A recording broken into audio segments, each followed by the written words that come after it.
It's now time for Ag Weather Watch. As always, meteorologist Kenny Miller is breaking down and taking a closer look at the overall ag situation here and across North Dakota. Take a look.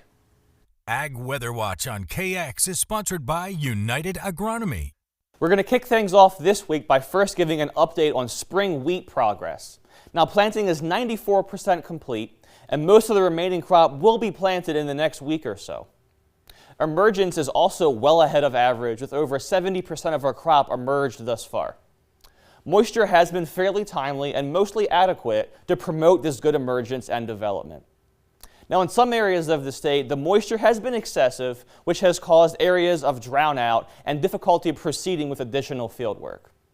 We've also had some strong recent storms that have produced hail damage in isolated areas, but the overall spring wheat condition ratings are high, particularly when compared to prior recent years.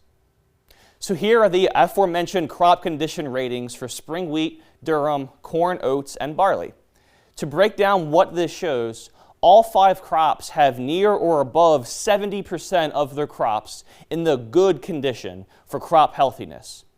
Each crop has less than 5% falling into the poor category.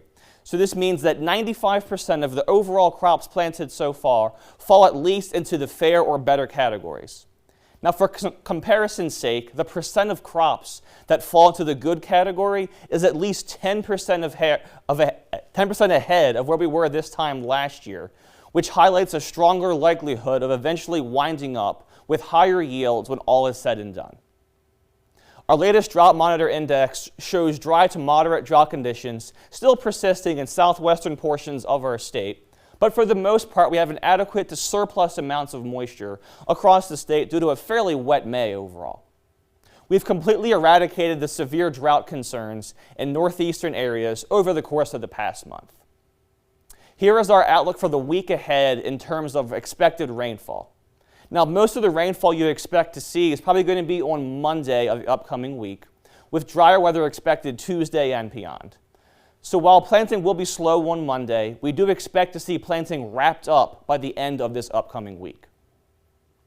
As we get further along into June, we will need to average roughly an inch of rain per week to maintain those adequate moisture levels for favorable crop progress. Now, temperatures are expected to climb into the 80s this week as well. And while it isn't a problem in and of itself, we will need to watch for the combination of hot, windy days, which could damage the crop that's already in the ground and hurt our overall yields. As we get later on into our growing season, hotter temperatures will actually benefit the grains themselves, as the heat would promote higher protein content in the grain. We look forward to giving you our next week's update as planting winds down and the growing season ramps up. So you mentioned, Kenny, that, farmers are just about wrapping up the tail end of the planting. That is sort of the good news. And even with warm days, plants like corn really like that heat. But what's your concern even in the near future?